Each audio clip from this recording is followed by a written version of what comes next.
नमस्कार। आप लोग देख रहे हैं इंडियन खबर। जैसा कि विगत कुछ दिनों से आप लोगों को पता होगा कि नियर बाई 1 महीने से जंतर मंतर पे पेपर लीक जो हुआ था नीट का, उसको लेकर के हमारे देश के छात्र वर्ग, युवा छात्र वर्ग धरना प्रदर्शन कर रहे थे दिल्ली जंतर मंतर पे शांति से।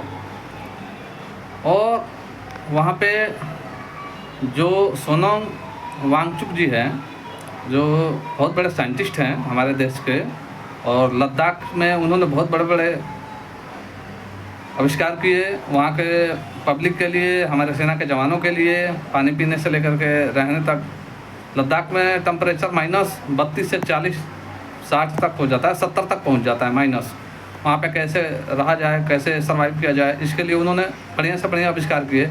सेना के लोगों के लिए, जनता के लिए, देश में बहुत सारे अच्छे आविष्कार किए उन्होंने। वो साइंटिस्ट है और वो 17-18 दिनों से भूख हड़ताल पे थे। धर्मेंद्र प्रधान का, जो देश के केंद्र सरकार में उड़ीसा के वो धर्मेंद्र प्रधान जी हैं और केंद्र में शिक्षा मंत्री हैं हमारे देश के। अब तक हमारे देश में 10 सालों में लगभग 152 पेपर लीक हुए हैं। 152। इतनी निकम्मी और इतनी बेगैरत सरकार और इतनी निर्लज और इतनी बेहयाई वाली सरकार हमने पहली बार देखी है। देश के आज़ाद हुए 76-77 साल के आसपास, मतलब 75 से 76 के आसपास हुए हैं। लेकिन ये सरकार इतनी निर्लज है, बीजेपी गवर्नमेंट, कि ज़रा सी शर्म नहीं आ रही है। ऊपर से एक मंत्री साहब, उनका नाम नहीं लेना चाहता क्योंकि मैं उनका नाम लेने लायक ही नहीं समझता, वो कहते हैं कि हमारी सरकार में इस्तीफे नहीं होते हैं। भाई बेशर्मों की बात ही अलग है ना। बेशर्म हो, कोई जिम्मेदारी है नहीं, कोई नैतिक जिम्मेदारी नहीं है, माफ़ी मांग नहीं सकते देश के लोगों से। और देश के लोगों, मैं तो हमेशा जब भी मैं न्यूज़ बनाता हूँ तो मैं कहता ही हूँ कि जो जनता के प्रति लॉयल ना हो, जनता के प्रति अकाउंटेबिलिटी ना हो, उसको हराओ। जो ऐसी फालतू बकवास बातें, वाहियात बातें करता हो कि हमारे सरकार में इस्तीफे नहीं होते, जैसे लग रहा है कि 60 साल की नौकरी पा गए हैं। ये बपौती कुर्सी है, 60 साल की पोस्टेड नौकरी पा गए हैं। 5 साल में हमेशा जनता के बीच जाना है। और 17-18 दिन से हमारे सोनम वांगचुक जी, जो हमारे देश के साइंटिस्ट हैं, भूख हड़ताल पे थे। और उनको सरकार इतनी, मतलब बेदर्द तरीके से और इतनी बर्बरता से उनको, सारे देश में पुलिस या बीजेपी के गुंडे कौन थे पता नहीं, उठा के ले गए घसीटते हुए। तमाम वीडियो सोशल मीडिया पर, यूट्यूब, फेसबुक से लेकर के इंस्टाग्राम, व्हाट्सएप पर वायरल है और देख रहे होंगे। वहाँ पे गोदी मीडिया को अच्छा किया कि वहाँ पे गोदी मीडिया को दुत्कार करके भगा दिया। कुत्तों से भी बदतर हो गए हैं गोदी मीडिया, दुत्कार के भगा दिया कि भागो गोदी मीडिया। और वहाँ पे फालतू को कह रहे थे कि उनको पीसफुली लेके जाया गया। बताओ, एक लाश की तरह लेके गए उनको। पूरा वीडियो पूरी देश की जनता देख रही है और वो उबाल हुआ देश की जनता में। हमारे देश की जनता अभी जिंदा है। नरेंद्र मोदी जी और बीजेपी गवर्नमेंट, आप ये सोच लो। और किसी महापुरुष ने कहा था कि जब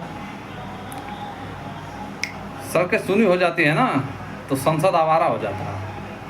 और ये लोग समझ रहे थे कि सड़कों पर तो कोई है नहीं, लेकिन इनको पता नहीं कि अभिजीत दीप के है कौन, या सोनम वांगचुक है कौन, या नीट पेपर के लिए लड़के हैं कौन, लड़कियां हैं कौन।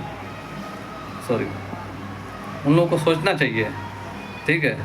तो ऐसे ऐसे लोग हमारे देश में। और आज 20 तारीख को जो जन सैलाब आया है 19-20 को, बाई गॉड, देख करके मन प्रफुल्लित हो गया, अति उत्साहवर्धन हुआ। हम भी गए थे और बहुत अच्छा लगा। और आए वहाँ से बहुत, हम भी शरीक हुए। देश की जनता के सहभागिता में हम भी सहयोग दें ताकि पेपर लीक ना हो। 10 साल के कार्यकाल में 152 पेपर लीक हुए। बड़ा सोचने की बात है। इस सरकार को शर्म नहीं आती। ऊपर से कहते हैं क्या ये लोग कि पिछली के सरकारों में भी तो लीक हुआ। मतलब गजब हाल है। पिछली की सरकार चोर थी तो ये भी चोरी करके उसको डिफाइन करेंगे कि हाँ चलो भाई वो चोर थे तो कोई बात नहीं, हमने भी चोरी कर ली तो क्या हो गया। मतलब अबे गधो, जब पिछली सरकार गलत थी तभी तो उनको लात मार कर जनता ने आपको जिताया। जब आपको जिताया तो आप भी वही करोगे तो फिर जनता आपको लात मारेगी वोट के माध्यम से।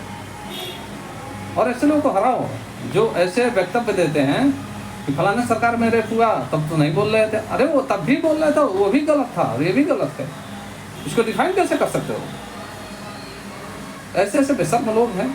मेरे देश की जनता से निवेदन है कि ऐसे लोगों को हराओ और पूरे देश के युवाओं से जो भी पढ़ने वाले लड़के लड़कियाँ पूरे देश के भारत के युवाओं से युवा वर्ग से मैं विनती करता हूँ कि आओ जंतर मंतर पे और वहाँ डट के एकदम अनिश्चित काल के लिए धरना दो और राशन पानी लेके पहुँचो वहाँ पे। ये तब जा कर के होश में आएंगे। इनको जब तक ये सरकार उखड़ ना जाए तब तक छोड़ो ना किसानों की तरफ। ये बहरी सरकार है, इसके कान में खोदना पड़ता है भाई, तब सुनती है। ठीक है, आप लोग देख रहे हैं इंडियन खबर। लाइक करें, शेयर करें, सब्सक्राइब करें, कमेंट जरूर करें, सब्सक्राइब जरूर करें। आप लोग देखते हैं सब्सक्राइब नहीं करते हैं, बेल आइकन जरूर दबा दें ताकि हर एक नोटिफिकेशन आप लोग पहले पहुंच जाए। जय हिंद।